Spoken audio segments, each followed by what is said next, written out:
17वां 1990 तेल अवीव इजराइल। जैसे ही पश्चिमी और अरब देशों का यू नेतृत्व वाला गठबंधन सद्दाम हुसैन के इराक को कुवैत से बाहर निकालने के लिए लड़ता है, इजराइल यह जानते हुए किनारे पर बैठा है कि उसका हस्तक्षेप ऑपरेशन डेजर्ट स्टॉर्म के लिए अरब समर्थन को कमजोर कर सकता है। अब हालांकि युद्ध छोटे हवाई हमले के सायरन शहर में गूंज के कारण यहूदी राज्य में आ गया है, हमला जारी रहने का संकेत देते हुए। वह हमला इराकी सेना द्वारा दागी गई डरावनी स्कड मिसाइलों के रूप में आता है और यह नहीं बताया जा सकता कि वे कब और कहां गिरेंगी। पूरा शहर अनिवार्य के लिए खुद को तैयार कर रहा है। सद्दाम चाहता है कि इजराइल पलटवार करे, यह जानते हुए कि इससे गठबंधन की एकता को नुकसान पहुंचेगा, लेकिन इसके बजाय यूएस पैट्रियट मिसाइलें उन्हें रोकने के लिए तैनात की जाती हैं, जबकि अमेरिकी, ब्रिटिश और फ्रांसीसी विशेष बल इराकी लाइनों के पीछे जाकर लॉन्चरों को नष्ट करते हैं, जिससे इजरायली गुस्सा कम होता है। यह शायद युद्ध में स्कड मिसाइल का सबसे प्रसिद्ध उपयोग था, लेकिन यह किसी भी तरह से पहली बार नहीं था जब इस सरल लेकिन घातक बैलिस्टिक मिसाइल को गुस्से में दागा गया था। नहीं, यह इजराइल पर हमले की पहली बार नहीं थी। 1973 में मिस्र ने और 1980 के दशक में ईरान इराक युद्ध के दौरान इराक ने भी इसे प्रयोग किया, लेकिन शायद इस हथियार का सबसे अहम उपयोग अफगानिस्तान के संघर्ष में किया गया, जो अक्सर नजरअंदाज किया जाता है। 1980 के दशक के अंत और 1990 की शुरुआत में गृह युद्ध हुआ। इन हथियारों का हजारों बार उपयोग पहाड़ी दुर्गम भूमि पर सत्ता के लिए लड़ने वाले गुटों से लड़ने के लिए किया गया। यह चौंकाने वाला है कि एक ऐसा देश जिसकी जीवन शैली हजारों वर्षों में बहुत कम बदली, खुद को एक हथियार का उपयोग करने में पाए जो प्रारंभिक अंतरिक्ष दौड़ की तकनीक से डिजाइन किया गया था। लेकिन केवल इतना ही नहीं, वे द्वितीय विश्व युद्ध में लंदन पर वीदो रॉकेट हमलों के बाद से सबसे निरंतर बैलिस्टिक मिसाइल अभियान का विषय बन जाएंगे। यह अफगानिस्तान के भूले हुए स्कड युद्ध की कहानी है। वॉर्स ऑफ द वर्ल्ड में स्वागत है।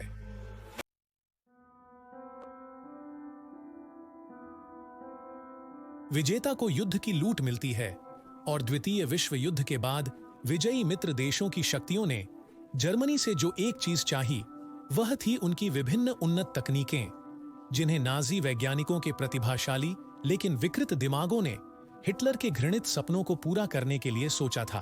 पूर्वी और पश्चिमी सहयोगी पहले ही एक दूसरे पर संदेह कर रहे थे।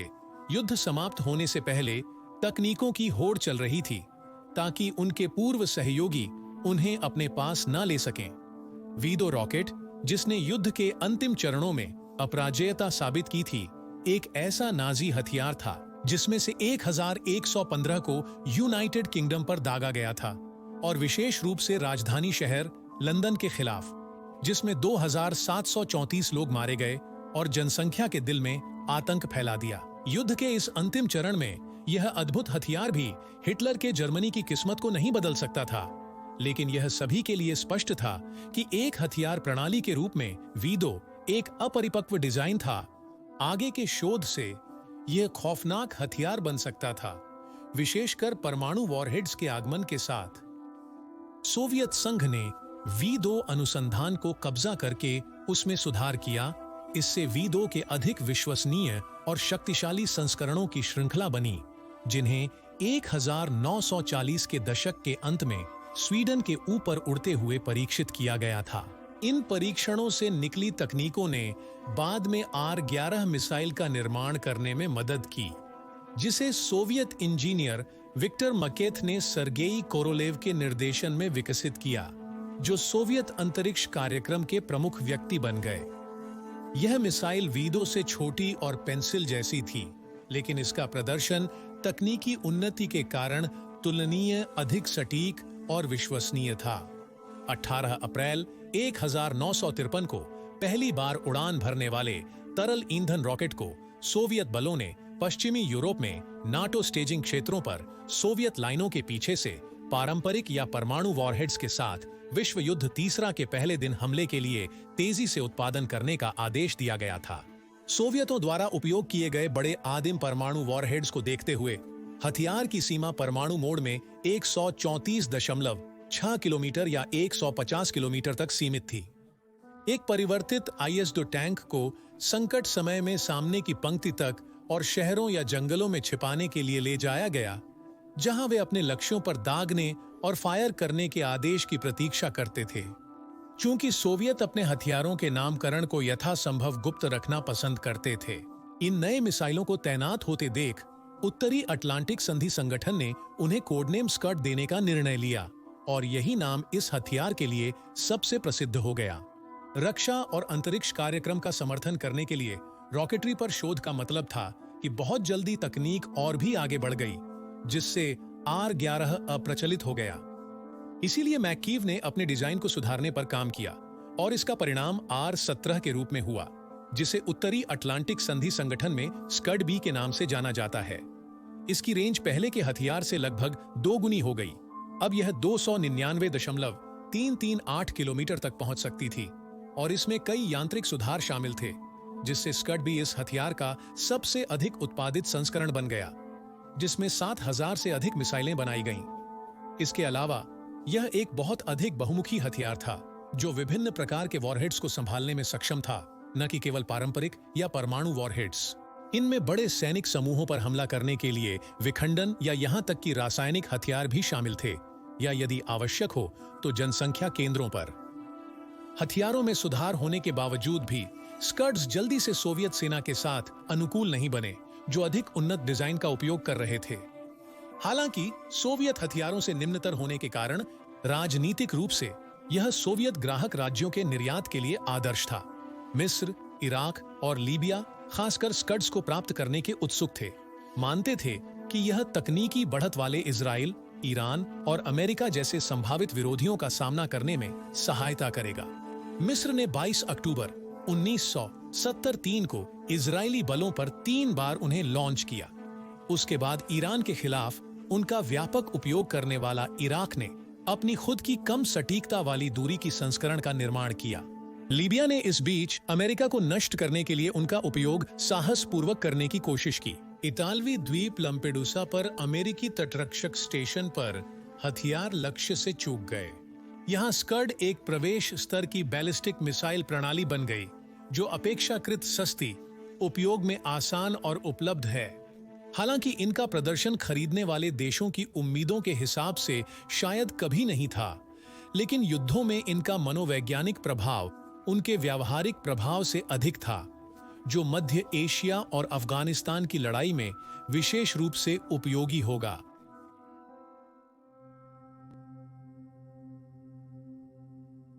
अक्सर सोवियत संघ के वियतनाम के रूप में माना जाता है।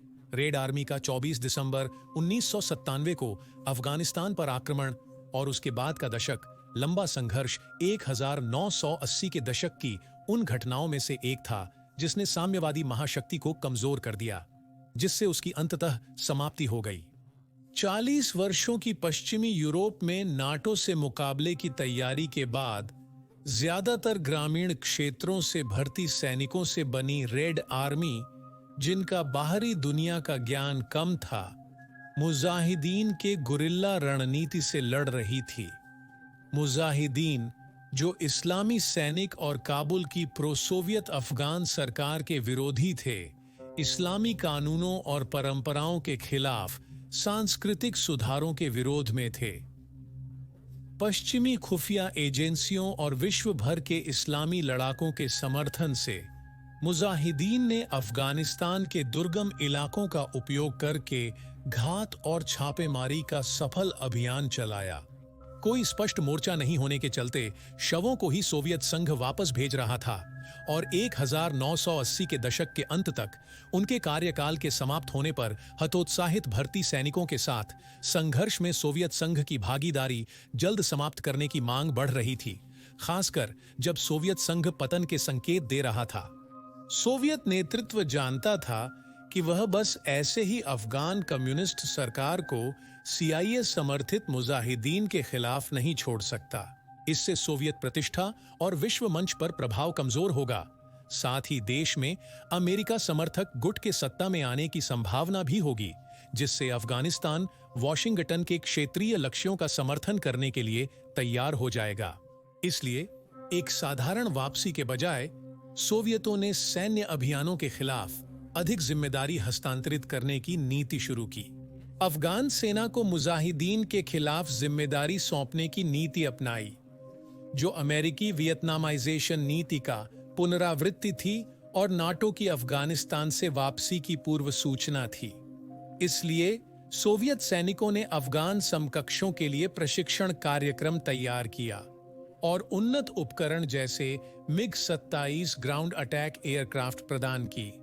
वह एक अनपेक्षित हथियार था, स्कड-बी बैलिस्टिक मिसाइल सिस्टम, जिसे मैदान में उतारा गया। जब कई पश्चिमी पर्यवेक्षक स्कड्स के हस्तांतरण से हैरान थे, यह सोचते हुए कि वे गुरिल्ला युद्ध में किस काम आएंगे, पाकिस्तान में सीमा पार उनके आगमन से काफी चिंता हुई। पाकिस्तान ने मुजाहिदीन का समर्थन किया और विस्थापित अफगानों को आश्रय दिया, जो वर्षों की संघर्ष के कारण 3 मिलियन तक बढ़ गए और जिनमें से कई कम्युनिस्ट सरकार के विरुद्ध थे।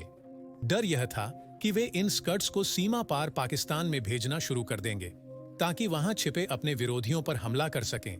पहले हमलों में स्कड बीज का उपयोग मुजाहिदीन के गोला बारूद को पाकिस्तानी सीमा के पास और किलेबंद स्थानों पर निशाना बनाने के लिए किया गया। उम्मीद थी कि इससे अफगान सेना को किसी भी अनावश्यक भयंकर जमीनी लड़ाई से बचाया जा सके। स्कड्स की अशुद्धता ने समस्या खड़ी की, विशेष रूप से जब मुजाहिदीन शिविरों या उनके नियंत्रित शहरों को निशाना बनाया गया। यहां तक कि सर्वश्रेष्ठ परिस्थितियों में भी यह हथियार अपने लक्ष्य तक आधा किलोमीटर अशुद्ध हो सकता था। ठीक है, अगर आप एक लक्ष्य पर परमाणु बम गिरा रहे हैं, लेकिन 1000 किलोग्राम के एक छोटे पारंपरिक वॉरहेड के साथ, तो सफलता में भाग्य अक्सर निर्णायक होता है। हालांकि मिसाइलों का मनोवैज्ञानिक प्रभाव बहुत बड़ा था। यह हथियार माच 5 की गति तक पहुंचने और अचानक हमले करने में सक्षम थे। एक बार दागे जाने पर उन्हें रोकना असंभव था। उनके उपयोग के साथ उनकी प्रतिष्ठा भी बढ़ी, भले ही वह पूरी तरह से योग्य न हो।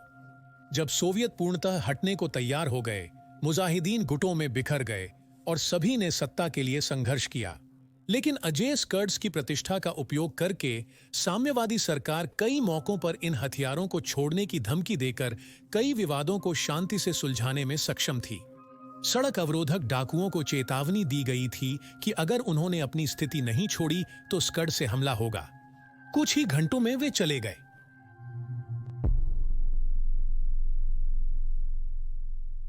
दुर्भाग्य से अफगानिस्तान के कम्युनिस्ट नेताओं के दुश्मनों को केवल स्कड की धमकी से रोकना संभव नहीं था। इसलिए बाकी सोवियत सलाहकारों की सहायता से 99 मिसाइल ब्रिगेड ने 1979 की शुरुआत में अपने अभियानों की गति तेज की। उस वर्ष मार्च में पाकिस्तानी इंटर सर्विस इंटेलिजेंस या ISI द्वारा प्रेरित होकर 2 प्रमुख मुजाहिदीन गुटों ने सरकार के कब्जे वाले पूर्वी शहर जलालाबाद पर हमला किया। काबुल से लगभग 128.74752 किलोमीटर या 130 किलोमीटर पूर्व में स्थित मुजाहिदीन ने सोवियत सैनिकों की वापसी के बाद से पहले बड़े हमले में शहर पर हमला किया। हालांकि लड़ाई सरकार के अपेक्षा से अधिक कड़े प्रतिरोध के कारण धीमी हो गई, जिससे शहर की घेराबंदी हो गई। घेराबंदी को हटाने के प्रयास के हिस्से के रूप में 99 ने शत्रुतापूर्ण लड़ाकों के जमावड़े, उनकी घड़ी हुई स्थिति और उनकी आपूर्ति लाइनों पर लगभग 438 स्कड दागे, जो लंदन के खिलाफ V2 के बाद सबसे केंद्रित बैलिस्टिक मिसाइल हमला था। अभियान के दौरान 7 अप्रैल 1979 को एक स्कड अपने लक्ष्य से चूक गया और पाकिस्तानी क्षेत्र में भटक गया, जो पाकिस्तान में जलालाबाद से पेशावर तक जाने वाली मुख्य सड़क के पास गिरा, जबकि दूसरा 22 मई को पाकिस्तान में गिरा, जबकि कोई मृत्यु नहीं हुई। लेकिन यह पाकिस्तानी अधिकारियों के लिए अफगान सेना के हथियारों के उपयोग की चिंता बढ़ाता है। स्कड्स का उपयोग समरखेल में सेना के बेस से मुजाहिदीन लड़ाकों को बाहर निकालने में भी किया गया, जो शहर से 24.1 किलोमीटर दक्षिण पूर्व में था। घेराबंदी जून 1979 में समाप्त हो गई। अफगान सरकार की जीत के साथ, जिसे सोवियत सरकार के सूत्रों ने स्कड्स की शक्ति से बहुत मदद मिली थी। परिणाम स्वरूप अफगान सरकार ने मास्को से और अधिक मिसाइलों की मांग की, जिन्होंने विभिन्न गुटों के खिलाफ उपयोग के लिए उन्हें लगातार प्रदान किया, जो अब एक खूनी गृह युद्ध में आपस में लड़ रहे थे। दुर्बल सोवियत अर्थव्यवस्था के लिए प्रत्येक $1 मिलियन की मिसाइल का समर्थन बहुत महंगा था, जो आज की मुद्रा में $2.3 मिलियन से ज्यादा है। अक्टूबर 1979 तक अफगान सेना ने 995 स्कड मिसाइलें चलाईं, लेकिन ये देश भर में फैली लड़ाई को समाप्त करने में ज्यादा मदद नहीं कर सकीं। सोवियत संघ के अपने अजेय समस्याओं से जूझने के कारण अफगानिस्तान को मिल रही व्यापक सैन्य सहायता में नाटकीय रूप से गिरावट आने लगी, क्योंकि मॉस्को में हर कोई यह समझ रहा था कि अफगानिस्तान एक खोया हुआ मामला है और वे इससे जितना हो सके उतना दूर रहना चाहते थे, खासकर जब पश्चिमी खुफिया एजेंसियां भी मुजाहिदीन के संबंध में वही करने लगीं। फिर भी 99 मिसाइल ब्रिगेड ने 1990 तक संचालन जारी रखे, चरम पर होने पर भी, जिससे काबुल और पाकिस्तान के बीच तनाव वृद्धि हुई। 12 नवंबर 1990 को अफगान सरकार ने कहा कि 2 पाकिस्तानी विमानों ने उनका हवाई क्षेत्र उल्लंघन किया, लेकिन इस्लामाबाद ने इसे मना कर दिया। एक हफ्ते से भी कम समय बाद 20 नवंबर 1990 को काबुल से दागी गई एक स्कड मिसाइल पाकिस्तान के खैबर एजेंसी में गिरी, जिससे 3 घरों को नुकसान पहुंचा। एक हफ्ते बाद खुर्रम एजेंसी के तेरीमंगल में 2 मिसाइलें दागी गईं। 11 लोगों की मौत हुई, जिनमें 3 अफगान शरणार्थी शामिल थे, 15 घायल हुए और 4 वाहन नष्ट हुए। पाकिस्तान ने संयुक्त राष्ट्र में विरोध दर्ज कराया, परंतु मदद के अभाव में, विशेष रूप से जब सुरक्षा परिषद इराक कुवैत आक्रमण से परेशान थी, पाकिस्तान ने चीन और उत्तर कोरिया की ओर मुंह किया अपने बैलिस्टिक मिसाइल बल बनाने के लिए, ताकि वह काबुल के हथियारों और अपने पुराने दुश्मन भारत, जिसके पास मिसाइल कार्यक्रम था, का सामना कर सके। 1990 में अफगानिस्तान के विभिन्न हिस्सों में विद्रोहों को दबाने के लिए कई हमले हुए। उस वर्ष मई तक काबुल ने विभिन्न गुटों के खिलाफ अपने युद्ध के समर्थन में लगभग 1534 स्कड बी मिसाइलें दागी थीं, लेकिन उनकी सरकार के लिए दीवार पर लिखावट साफ नजर आ रही थी। 1990 के शेष समय में जैसे जैसे वे भूमि के बड़े हिस्सों पर नियंत्रण खोते गए, स्कड लॉन्च की संख्या घटकर बहुत कम हो गई। अफगानिस्तान के नेता नजीबुल्लाह मार्च 1990 तक सत्ता में थे, उसके बाद उन्हें इस्तीफा देना पड़ा। 24 अप्रैल को अगले महीने अफशार के बेस पर अहमद शाह मसूद के समर्थकों ने कब्जा करने से 99 मिसाइल ब्रिगेड का अंत हुआ और मुजाहिदीन नेता को 50 मिसाइल और कई वाहन मिले। इन्हें लॉन्च करने का तरीका नहीं था, क्योंकि 99 वीम ब्रिगेड के सदस्यों ने अपनी वर्दी त्याग दी और नए अफगान नेताओं को बचाने के लिए लोगों के बीच छिप गए। उन्होंने गुड स्कड्स को इच्छित रूप से उपयोग करने में असमर्थता के बावजूद उन्हें पकड़ने में सफल रहने पर, चाहे वह अफगान सेना से हो या आपसी संघर्ष के दौरान, प्रतिष्ठा के प्रतीक के रूप में देखा और अक्सर अपने नियंत्रण वाले शहरों में उनका प्रदर्शन किया। फिर 12 अक्टूबर 1990 को दक्षिण काबुल में एक स्कड सुसज्जित वाहन पर लड़ाकों द्वारा हमला किया गया, जिनकी वफादारी अज्ञात रही। हालांकि उस समय यह संदेह था कि यह अफगान सरकार की बलों के अंतिम अवशेषों में से एक था, जिसने वाहन और रॉकेट को इस हद तक क्षतिग्रस्त कर दिया कि उसे कभी भी उपयोग में नहीं लाया जा सके। नजीबुल्लाह की कम्युनिस्ट सरकार के पतन के बाद भी अफगानिस्तान में स्कड मिसाइलों का उपयोग पूरी तरह से समाप्त नहीं हुआ। 99 मिसाइल ब्रिगेड के सदस्यों ने, चाहे उन्होंने पक्ष बदला हो या सहयोग के लिए मजबूर किए गए हों, 1996 की गर्मियों से पहले करीब 50 बार मिसाइल लॉन्च करने में सहायता की। सटीक आंकड़ों को समझना और यह जानना कि इस समय के दौरान कितने जात लॉन्चों में से तालिबान या उत्तरी गठबंधन बलों से उत्पन्न हुए थे, जो 1990 के दशक के अंत तक अफगानिस्तान में तालिबान के नियंत्रण का प्रमुख खतरा थे, यह स्पष्ट नहीं है। उस समय तक तालिबान काबुल में मजबूती से सत्ता में बैठे थे, और जबकि वे स्कड्स का उपयोग जारी रखने के लिए उत्सुक थे, जो कुछ बचे हुए वाहन और मिसाइलें थीं, वे इतनी खराब स्थिति में थीं कि वे अक्सर अपने संभावित संचालकों के लिए किसी और से अधिक खतरा थीं। फिर भी तालिबान के पास इन तक पहुंच होने से उन्हें अपने पड़ोसियों से बातचीत करते समय सौदेबाजी का एक साधन मिला। पाकिस्तान ने तालिबान के साथ अफगानिस्तान का सहयोग किया, लेकिन 8 अगस्त 1988 को मज़ार शरीफ पर तालिबान के हमले और 10 ईरानी राजनयिकों एवं एक पत्रकार की हत्या के बाद ईरान के साथ संबंध खराब हो गए। तालिबान ने ईरान के आक्रमण की धमकी के जवाब में ईरानी क्षेत्र पर स्कड मिसाइलें दागने की धमकी दी। यहां तक कि इसकी संभावना कितनी है, यह निर्धारित नहीं है। 7 अक्टूबर 2001 को ओसामा बिन लादेन के समर्थन के बाद 9/11 की घटनाओं पर अमेरिकी और नाटो बलों के आक्रमण के बाद तालिबान स्कड मिसाइलें नहीं चलाए।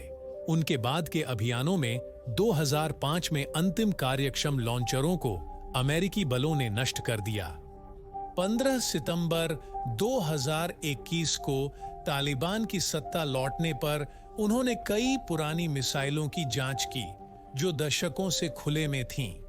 ये हथियार खराब स्थिति में थे और शायद तालिबान के काम नहीं आएंगे। यह घटना विश्व को छिपे हुए अनगिनत उन्नत हथियारों के बारे में चेतावनी देती है कि यदि उन्हें सुरक्षित नहीं रखा जाए तो वे किसी अनुपयुक्त हाथों में चली जा सकती हैं। और यही है अफगानिस्तान के स्कड युद्ध की कहानी। नीचे अपनी विचारधारा के साथ टिप्पणी करें, वीडियो को पसंद करें और चैनल का समर्थन करने के लिए सब्सक्राइब करें। देखने के लिए धन्यवाद। अगली बार मिलेंगे।